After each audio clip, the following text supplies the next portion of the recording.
사랑하는 성도 여러분, 안녕하십니까? 11월 23일 화요일 성경 바로 읽기 시간입니다. 이 시간 우리가 함께 살펴볼 주제는 십계명입니다. 이 한글 개역 성경에 계명이라는 말이 128구절에 134번 나옵니다. 또 율법이라는 말은 276구절에 319번 나옵니다. 이 말들은 원문에서 똑같은 단어를 이렇게 번역한 것은 아닐 것입니다. 무슨 뜻인가 하면 계명이라고 번역할 수 있는 단어를 율법이라고 번역한 것도 있을 것이고 그 반대도 있을 수 있습니다. 그러나 그 단어들은 다 하나님께서 그분의 백성들에게 주신 명령과 지시를 나타내는 말들이라는 것은 매우 분명합니다. 히브리어로 기록된 구약 성경은 히브리인들이 세 부분으로 나누는데 그 첫 부분이 바로 모세오경입니다. 아시는 것처럼 모세오경은 창세기, 출애굽기, 레위기, 민수기, 신명기입니다. 모세가 기록한 이 5책을 히브리인들은 토라라고 부릅니다. 이 말은 율법, 교훈 등의 뜻이 들어있습니다. 신약 성경에서 율법과 선지자라고 말할 때 대부분 모세오경과 그 나머지 구약 성경을 통칭하는 표현으로 사용되었습니다. 세분하여 말할 때에는 율법과 선지자와 시편이라고 누가복음 24장 44절은 말하고 있습니다. 율법이라는 말, 토라는 때로는 성경 전체를 그렇게 표현하기도 하였습니다. 그러나 계명이라고 하면 일반적으로 십계명이라고 부르는 계명을 나타내는 것입니다. 우리 다 함께 마태복음 19장 17절로 19절 보겠습니다. 예수께서 가라사대 어찌하여 선한 이를 내게 묻느냐? 선한 이는 오직 한 분이시니라. 내가 생명에 들어가려면 계명들을 지키라. 가로되 어느 계명이오니까? 예수께서 가라사대 살인하지 말라, 간음하지 말라, 도적질하지 말라, 거짓 증거하지 말라, 내 부모를 공경하라, 내 이웃을 내 몸과 같이 사랑하라 하신 것이니라. 이 말씀에 의하면 예수께서 부자 청년에게 계명들을 지키라고 하자 그가 어느 계명이오니까 어느 계명이냐고 물었고 그 대답으로 하신 것이 10계명의 6번째, 7번째, 8번째, 9번째 계명과 이것들을 종합한 이웃을 내 몸과 같이 사랑하라는 것이라고 하셨습니다. 사도 바울도 같은 말을 했습니다. 로마서 13장 9절에 간음하지 말라, 살인하지 말라, 도적질하지 말라, 탐내지 말라 한 것과 그 외에 다른 계명이 있을지라도 내 이웃을 내 자신과 같이 사랑하라 하신 그 말씀 가운데 다 들었느니라. 이 구절도 예수께서 하신 말씀과 같은 내용입니다. 7번째, 8번째, 9번째, 10번째 계명과 함께 이웃을 사랑하라는 계명입니다. 이런 말씀들을 볼 때 계명이라고 하면 주로 10계명을 지칭한 것임을 알 수 있습니다. 우리가 죄에 대하여 성경을 살펴보았을 때 10계명이라는 말이 성경에 몇 번이나 나왔는지 기억하십니까? 한글 성경에는 오직 구약에만 3번 있는데 히브리어 성경에는 그런 말이 없다는 것을 알 수 있습니다. 우리가 10계명이라고 번역한 말이 히브리어 성경에는 언약의 10말씀들로 번역되어 있습니다. 10계명은 하나님과 그분의 백성 사이에 맺은 언약의 내용입니다. 이것은 생명 언약입니다. 하나님께서는 이스라엘 백성들에게 준행하며 삶을 얻을 율례라고 하셨습니다. 에스겔 20장 10절로 12절에 그러므로 내가 그들로 애굽 땅에서 나와서 광야에 이르게 하고 사람이 준행하면 그로 인하여 삶을 얻을 내 율례를 주며 내 규례를 알게 하였고 또 나는 그들을 거룩하게 하는 여호와인 줄 알게 하려 하여 내가 내 안식일을 주어 그들과 나 사이에 표징을 삼았었노라. 이 말씀은 사람이 율법을 지키면 생명을 얻는다는 말씀이 아닙니다.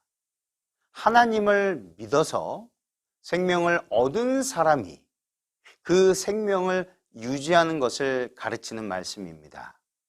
사도 바울은 육신에 있는 사람에 대하여 명백하게 설명합니다. 로마서 8장 6절로 7절에 육신의 생각은 사망이요 영의 생각은 생명과 평안이니라. 육신의 생각은 하나님과 원수가 되나니 이는 하나님의 법에 굴복치 아니할 뿐 아니라 할 수도 없음이라. 육신에 있는 자들은 하나님의 법에 굴복할 수 없습니다. 이유는 그들은 아담 안에서 죽었기 때문에 하나님의 생명이 없는 존재들입니다. 하나님의 법은 하나님의 생명이 있는 자들만이 준행할 수 있는 법입니다. 하나님의 생명을 얻는 사람들이 하나님께서 주신 그 생명을 잃지 않고 계속해서 유지하기 위하여서는 이 율례를 준행해야 한다는 말씀이 로마서 8장 6절로 7절의 말씀인 것입니다. 이 언약의 10 말씀들의 서문은 이 사실을 분명히 잘 가르쳐 줍니다. 그래서 신약 성경에서는 이것을 생명의 도라고 사도행전 7장 38절에 설명하고 있는 것입니다. 생명이 있는 사람이라야 이것을 준행할 수 있다는 말입니다. 생명이 없으면 썩어져가는 구습만 따르기 때문에 생명의 도를 걸어갈 수 없습니다. 불법이 죄라는 정의에 대해서도 우리는 성경을 통하여 확인한 바 있습니다. 아담이 저지른 불법은 바로 하나님과 맺은 언약을 어긴 것이라고 성경은 말합니다. 그처럼 우리가 십계명이라고 하는 것이 언약이라는 것을 이해하면 이 계명을 범하는 것은 하나님과 체결한 언약을 일방적으로 폐기하는 것임을 알게 된다는 것입니다. 그렇다면 상대방인 하나님께서 그것을 어긴 책임을 물으실 수밖에 없으십니다. 결과는 사망이 되는 것입니다.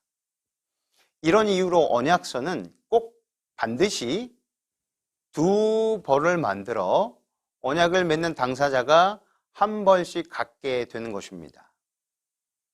언약의 내용을 반드시 기억하고 실천해야 하기 때문입니다.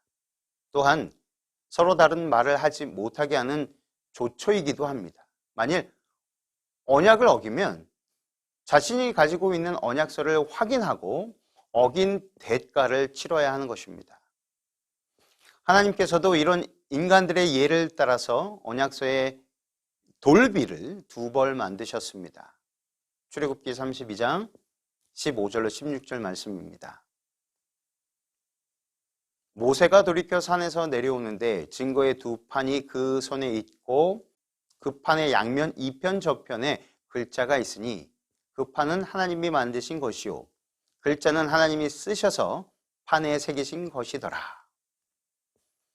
고고학자들이 히타이트의 무르실 2세가 그의 봉신국과 종주권 계약을 체결한 비문을 발견한 후에 그 구조를 살피니 하나님께서 이스라엘과 맺은 언약의 구조와 매우 비슷한 것을 발견하였는데 같은 계약서를 두 개 만들어서 하나는 종주국 신전에 하나는 봉신국 신전에 보관하도록 한 것을 알게 된 것입니다.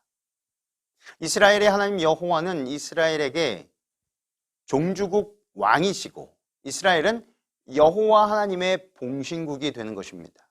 그래서 돌비 두 개를 만들어 똑같은 내용의 언약문을 두 돌비 양편에 새기시고 하나는 여호와 하나님을 위하여 하나님의 전인 성소에 두게 하시고 또 하나는 이스라엘 백성이 섬기는 하나님의 전인 성소에 두게 하신 것입니다.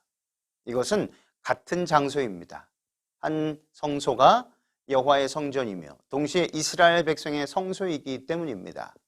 그래서 두 돌비를 언약궤라고 이름한 하나님의 보좌의 모형 안에 넣게 하신 것입니다. 또 이 두 돌판을 언약의 두 돌판이라고 하였습니다. 신명기 9장 9절로 12절 말씀입니다. 그때에 내가 돌판들 곧 여호와께서 너희와 세우신 언약의 돌판들을 받으려고 산에 올라가서 40주야를 산에 거하며 떡도 먹지 아니하고 물도 마시지 아니하였더니 여호와께서 두 돌판을 내게 주셨나니 그 판의 글은 하나님이 친수로 기록하신 것이요 너희 총회 날에 여호와께서 산상불 가운데서 너희에게 이르신 모든 말씀이니라. 40주야가 지난 후에 여호와께서 내게 돌판 곧 언약의 두 돌판을 주시고 내게 이르시되 일어나 여기서 속히 내려가라. 내가 애굽에서 인도하여 낸 내 백성이 스스로 부패하여 내가 그들에게 명한 돌을 속히 떠나 자기를 위하여 우상을 부어 만들었느니라. 내가 돌이켜 산에 내려오는데 산에는 불이 붙었고 언약의 두 돌판은 내 손에 있었느니라. 하나님의 보좌는 언약의 보좌이고 여호와 하나님은 언약의 하나님이시고 하나님의 백성들은 언약의 백성들입니다. 여호와 하나님과 언약한 백성들이라는 말입니다. 그런데 그 언약의 말씀이 십계명을 폐할 수 있겠습니까? 그렇게 하면 하나님께서도 언약을 폐하실 것이고 그러면 예수님을 믿는 사람들이 더 이상 하나님과 언약한 백성들이 아닐 것입니다. 다시 말하면 하나님의 백성이 아니라는 것입니다. 오늘날 수많은 기독교인들이 이 언약을 일방적으로 폐기하였고 그 이유를 십자가에서 하나님이 폐기하였기 때문이라고 주장합니다. 그런 주장을 하는 사람들은 그들 스스로가 성경의 하나님과 관계없는 사람들이라는 것을 선언하는 것입니다. 하나님께서는 결코 언약을 폐기하시지 않으십니다.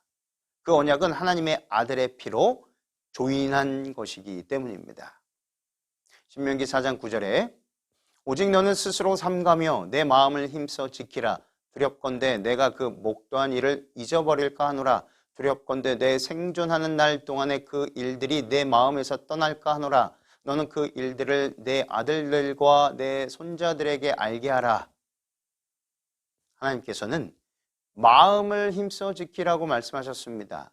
잠언 4장 23절에도 무릇 지킬 만한 것보다 더욱 내 마음을 지키라고 말씀하시면서 생명의 근원이 이에서 즉 마음에서 난다고 말씀하셨습니다.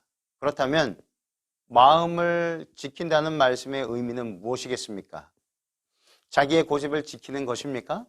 자기의 이익을 위하여 양보하지 않는 것입니까? 그러면 무엇일까요? 마음을 지킨다는 의미가 무엇인지 잠언 4장 20절로 23절을 살펴보겠습니다. 잠언 4장 20절로 23절에 내 아들아 내 말에 주의하며 나의 이르는 것에 내 귀를 기울이라. 그것을 내 눈에서 떠나게 말며 내 마음속에 지키라.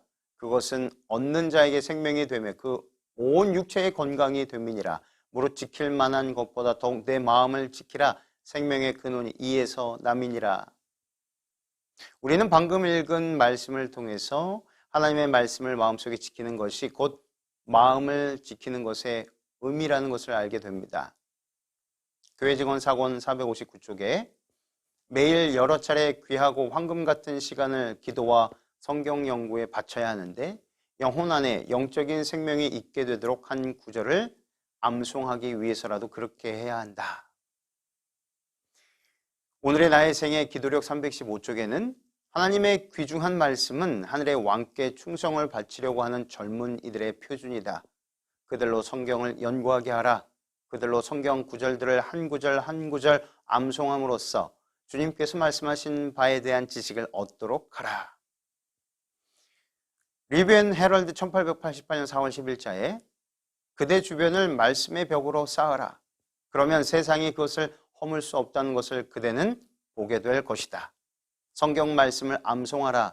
그래서 사단이 유혹을 가지고 찾아올 때 기록하였으되 라는 말로 곧바로 대항하도록 하라. 이것은 우리 주님이 시험에 대처하시고 그것을 물리치신 방법이다. 교회 증언 6권 81쪽에 기억의 창고에 귀중한 그리스도의 말씀을 걸어놓으라. 그것은 은이나 금보다 훨씬 더 가치 있게 여겨져야 한다.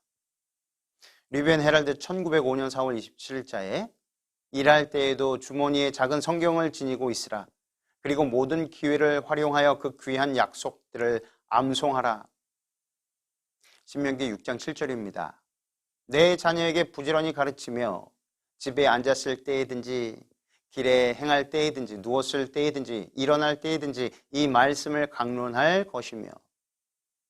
창세기 18장 19절입니다. 내가 그로 그 자식과 권속에게 명하여 여호와의 도를 지켜 의와 공도를 행하게 하려고 그를 택하였나니 이는 나 여호와가 아브라함에게 대하여 말한 일을 이루려 함이니라.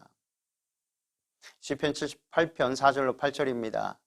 우리가 이를 그 자손에게 숨기지 아니하고 여호와의 영예와 그 능력과 기이한 사적을 후대에 전하리로다.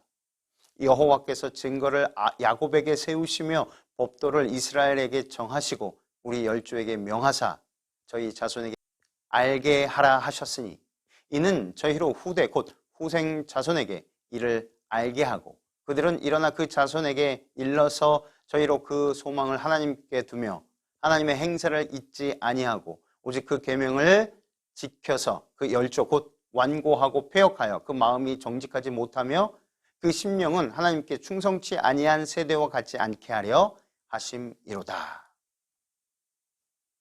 부자선지자 592쪽에 하나님께서는 히브리인들에게 당신의 요구를 저희 자녀들에게 가르치고 당신께서 저희 조상들을 취급하신 일에 대하여 잘 알게 하도록 명하셨다. 이것은 모든 부모들의 특별한 의무 곧 다른 이들에게 위임하지 말아야 할 의무 중에 하나였다. 낯선 사람의 입술 대신에 아버지와 어머니의 사랑의 마음이 저희 자녀들에게 교훈을 주어야 하였다. 하나님께 대한 생각은 일상생활의 모든 일과 관련되어야 하였다. 모세는 고센 땅의 천한 오두막집에서, 사무엘은 충성스러운 한나의 곁에서, 다윗은 베들레헴 언덕에 있는 거처에서, 다니엘은 포로가 되어 조상의 집을 떠나기 전에 그와 같은 교육을 받았다. 나사렛에서의 그리스도의 초기 생애도 역시 그와 같았으며 외조모 로이스와 어머니 유니게의 입술로부터 성경을 배운 아이 디모데도 그와 같은 교육을 받았다. 잠언 22장 6절입니다. 마땅히 행할 길을 아이에게 가르치라. 그리하면 늙어도 그것을 떠나지 아니하리라. 계시록 22장 14절입니다. 그 두루마기를 빠는 자들은 복이 있으니 이는 저희가 생명나무에 나아가며 문들을 통하여 성에 들어갈 권세를 얻으려 함이로다. 같은 성경 계시록 22장 14절 킹제임스 역은 이렇게 번역합니다. 그의 계명을 지키는 자는 복이 있나니 이는 저희가 생명나무에 나아가며 문들을 통하여 성에 들어갈 권세를 얻으려 함이로다. 계시록 22장 14절 엘렌 화이트는 이렇게 주석합니다. 진리의 빛을 가진 사람들 중에 계명을 범하는 자들로서 하나님의 도성에 들어가는 사람은 한 사람도 없을 것이다. 행위로 구원을 받았다는 뜻입니까? 절대 그렇지 않습니다. 계명을 지켰기 때문이 아니라 우리 하나님께서 주신 믿음으로 계명을 지키는 것입니다. 행위가 아닌 믿음으로 하늘에 들어가게 됨을 뜻하는 것입니다. 다음 이 시간에 계속해서 10계명, 즉 언약의 10계명의 말씀들이 왜 하나님의 보좌의 기초가 되는지에 대하여 면밀히 성경 말씀을 살펴보도록 하겠습니다. 하나님의 은혜와 축복하심이 성도 여러분 가정에 충만히 임하게 되시기를 주님의 이름으로 기도하며 오늘 말씀을 마치겠습니다. 감사합니다.